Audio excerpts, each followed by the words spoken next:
Durante milênios, uma pergunta ecoa entre as sombras da teologia, escondida entre versículos e sussurrada por estudiosos que ousam pensar além do permitido.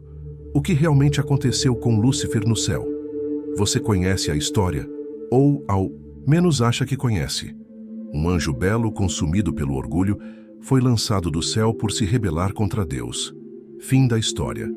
Mas, e se eu te dissesse que essa versão é apenas a superfície de um abismo muito mais profundo? E se por trás da queda de Lúcifer estiverem verdades ocultas, distorcidas pelas instituições religiosas e sepultadas por séculos de silêncio proposital? Prepare-se. Hoje vamos decifrar os segredos enterrados nos livros antigos. Vamos além da Bíblia canônica, mergulhando em textos banidos, em tradições proibidas e em evidências históricas que desafiam tudo o que você aprendeu sobre o bem, o mal e sobre o próprio céu. Deus criou Lúcifer sabendo que ele se rebelaria? Por que permitiu a queda? E se tudo fizer parte de um plano que ainda está em andamento? Você está prestes a encarar um dos maiores mistérios da história da humanidade. Um mistério que ameaça virar de cabeça para baixo toda a sua compreensão sobre o mundo espiritual. Mas atenção, o que será revelado aqui pode abalar sua fé, sua visão da criação e até mesmo o seu entendimento sobre Deus. Se você está pronto para ouvir o que nunca foi dito nos púlpitos, o que jamais seria aceito nos seminários teológicos, então respire fundo, porque a verdade começa agora. E depois de ouvi-la, você nunca mais será o mesmo. Durante séculos, a história da queda de Lúcifer tem sido contada de forma simplificada, muitas vezes envolta em mistério ou relegada a interpretações tradicionais que evitam questionamentos mais profundos. No entanto, por trás dessa narrativa, simbólica e aparentemente clara, existe um enigma muito maior, carregado de implicações cósmicas, espirituais e até mesmo filosóficas. O que realmente aconteceu com Lúcifer no céu? Seria ele apenas um anjo rebelde consumido pelo orgulho? Ou haveria uma trama muito mais complexa e deliberadamente escondida do grande público religioso? As escrituras canônicas, como Isaías 14 e Ezequiel 28, fornecem os fragmentos dessa história, mas o que poucos ousam admitir é que esses textos foram, ao longo do tempo, interpretados de forma que favorecessem uma narrativa controlável e menos escandalosa. Em Isaías 14, lemos sobre a estrela da manhã que caiu do céu. Alguém que dizia em seu coração que subiria acima das estrelas de Deus. Embora o texto seja, em sua origem, dirigido ao rei da Babilônia, muitos teólogos o associam diretamente a Lúcifer. Mas por que essa associação? Estaria a Bíblia realmente falando de um ser angelical? Ou estaria revelando algo muito mais obscuro por trás das estruturas políticas e espirituais daquele tempo? Já em Ezequiel 28, o discurso contra o rei de Tiro apresenta uma figura que estava no Éden, adornado com pedras preciosas, ungido como querubim guardião e presente no Monte Santo de Deus. Essa descrição não se aplica a nenhum ser humano comum. A referência ao Éden e ao querubim indica algo muito mais espiritual. E muitos estudiosos acreditam que aqui temos um vislumbre do verdadeiro papel de Lúcifer antes de sua queda. Mas, novamente, a pergunta que inquieta: por que essas descrições estão mascaradas por figuras políticas? Seria uma forma intencional de velar a identidade real do adversário de Deus. A tradição cristã consolidou a ideia de que Lúcifer era um anjo de altíssimo escalão, talvez o mais glorioso de todos, dotado de beleza incomparável, sabedoria superior e acesso direto à presença divina. Mas o que poucos se atrevem a discutir é o seguinte: se Deus é onisciente, ele já sabia que Lúcifer se rebelaria. Por que então criá-lo com essa possibilidade? E mais, por que permitir que ele permanecesse no céu tempo suficiente para arrastar consigo 1/3 dos anjos? Essa questão abala a fundação da teologia tradicional e levanta hipóteses inquietantes. Alguns estudiosos propõem que a queda de Lúcifer não foi apenas resultado de orgulho, mas de uma discordância profunda com os planos de Deus para a criação. Segundo essa linha de pensamento, Lúcifer não queria apenas ser igual a Deus. Ele questionava o próprio projeto divino para a humanidade, incluindo a ideia de seres feitos do pó da terra sendo elevados à condição de filhos de Deus. Seria possível que o estopim da rebelião tenha sido o anúncio da criação do homem? Um ser aparentemente frágil, mortal e limitado, sendo chamado a reinar com Deus, enquanto Lúcifer, em toda a sua glória angelical, deveria se curvar diante dessa nova criatura?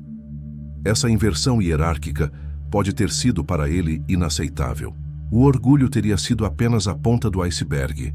O que estava em jogo era uma disputa ideológica entre dois modelos de reino, o da submissão e graça divina contra o da meritocracia e justiça própria angelical. Quando Lúcifer foi expulso do céu, não foi apenas uma questão de disciplina espiritual. Foi uma ruptura cósmica, uma guerra espiritual que afetou não apenas o mundo celestial, mas também a realidade terrena. O próprio Jesus, ao falar com seus discípulos, disse: "Eu via Satanás caindo do céu como um relâmpago." Isso não é metáfora teológica. É uma descrição ocular de um evento de proporções universais. O céu tremeu. A estrutura angelical foi abalada. E o universo jamais seria o mesmo. Mas a história não para por aí. Muitos ignoram que a queda dos anjos também teve ramificações práticas.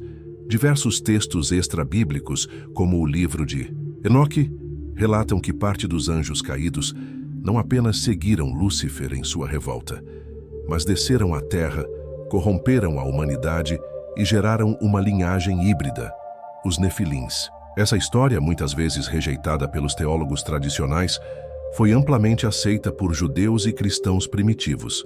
A remoção do livro de Enoque do cânon bíblico pode ter sido motivada mais por interesses eclesiásticos do que por critérios espirituais.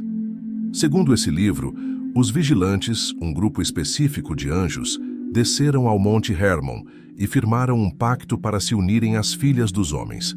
Dessa união, nasceram gigantes poderosos e violentos que encheram a terra de corrupção. Essa narrativa, ignorada pela maioria das igrejas modernas, poderia explicar os motivos por trás do dilúvio de Gênesis. Deus não estava apenas julgando a maldade humana, mas purificando o mundo de uma contaminação genética e espiritual que ameaçava o plano da redenção. O que os antigos sabiam sobre os vigilantes, os anjos caídos e a rebelião celestial?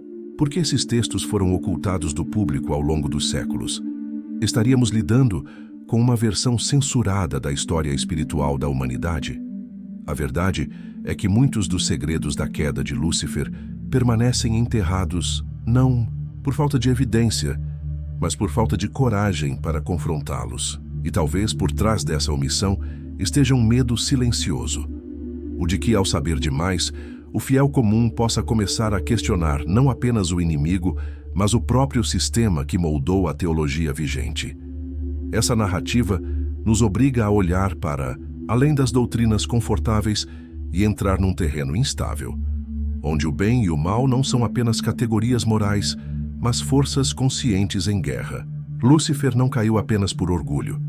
Ele liderou uma revolução espiritual contra a estrutura divina, e essa revolução continua ativa até hoje, influenciando ideologias, religiões, culturas e sistemas inteiros.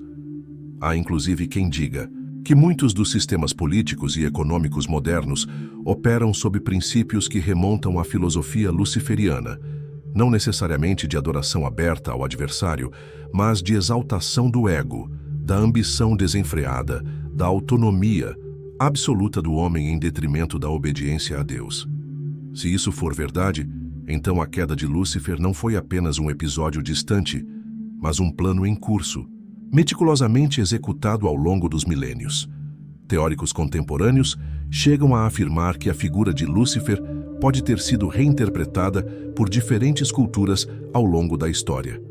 Em tradições gnósticas, por exemplo, ele é visto como o portador do conhecimento, o libertador da ignorância imposta por um Deus tirano.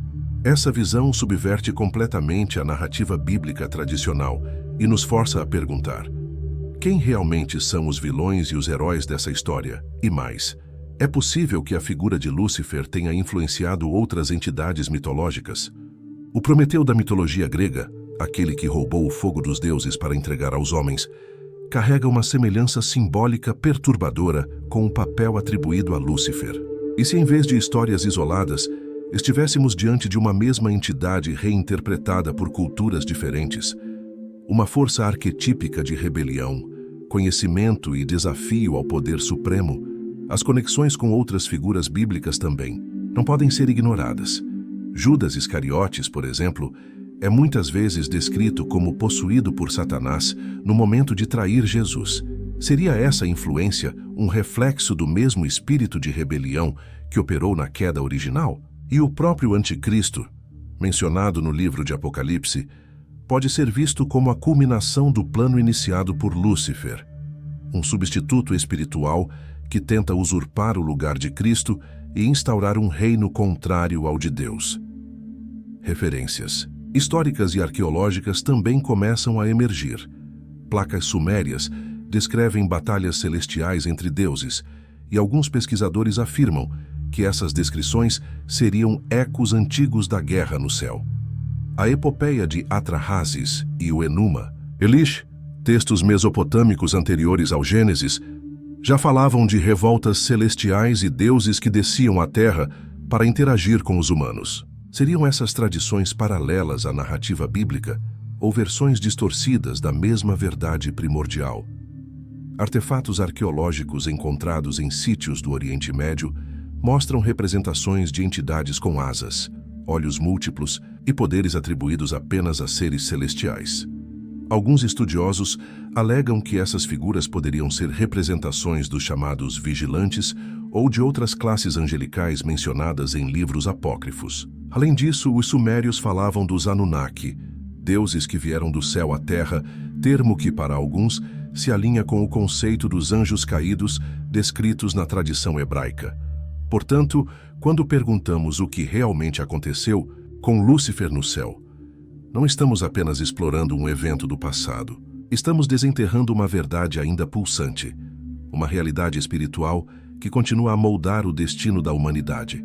E talvez, ao invés de enxergar Lúcifer como um vilão de conto moral, devamos considerá-lo como um símbolo de algo muito mais perturbador, a capacidade da criação de questionar o Criador. Essa é a verdadeira queda, não apenas do céu para o abismo, mas da ordem para o caos, da adoração para a rebelião, da luz para as trevas e do entendimento para o silêncio. Um silêncio que muitos preferem manter, mas que neste vídeo ousamos quebrar.